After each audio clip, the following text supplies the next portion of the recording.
out. Senator Rick Scott heads the National Republican Senatorial Committee from Florida. First, Senator Scott, welcome. How fares the state of Florida in the aftermath of Ian? Well, it's tough. We've lost a lot of lives. There's still rescue efforts going on. There's search and rescue still going on. I'll be in Lee County today, again in the Fort Myers area. It's tough. We lost, unfortunately, many people, many homes, many businesses. But there's people coming together. Everybody's helping. We got the Red Cross here, the Salvation Army here. We got volunteers from all over the country here. Everybody's pitching in to make sure we get this corrected and get people back to work and go back into their homes.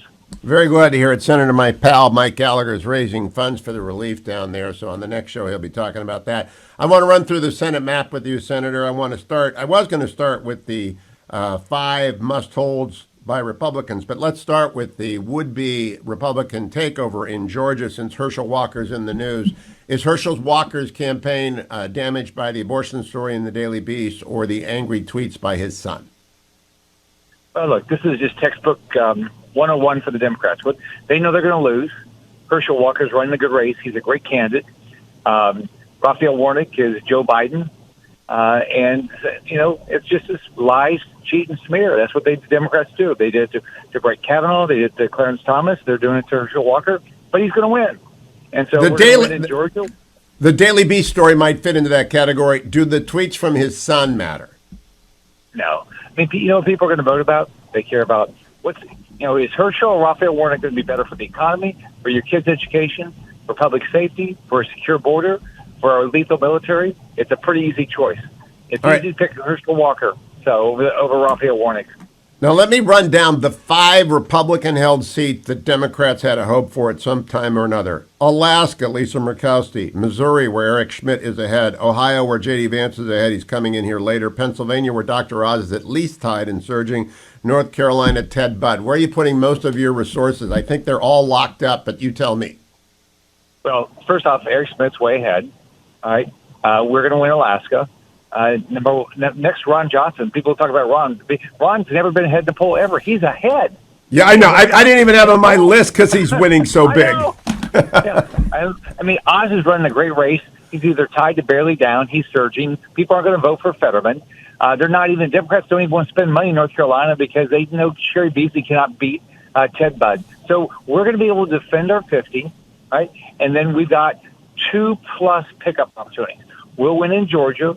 We'll win in Nevada. We have a chance to win in Arizona, Colorado, Washington, New Hampshire, Connecticut. Now, the logical ones are Arizona. Look at Joe Day. Joe Day's down 1 right now to Michael Bennett, who ran for president. Nobody even knows. Yeah, I think actually Smiley barely down 2. I think Colorado is the biggest sleeper, Senator. I follow it very, very closely. And Joe Day's a wonderful candidate. I mean, you did a great job in recruiting him. Let's go that list again because I don't have Connecticut on any list, so I want to hear that. But I think top to bottom, the likeliest pickup is Nevada. Number 1 is Nevada. Number 2 is Georgia. Okay. Number 3 would be somewhere between Arizona, Colorado, and Washington. They're all winnable. And we got great candidates. Joe Biden's under 40 in all those states, and our Democrat opponent is way under 50. We've spent money early in to find them, so Bennett's in about the mid-40s in approval. Patty Murray's in the same position. We've got Mark Kelly at about 47% approval. So, and they're known now. They're known for an open border. They're known for inflation. They're known for critical race theory. They're known for all this wasteful spending. So that's going to make it hard for the Democrats to win. We're raising our resources. Our candidates are running good races. We're going to win.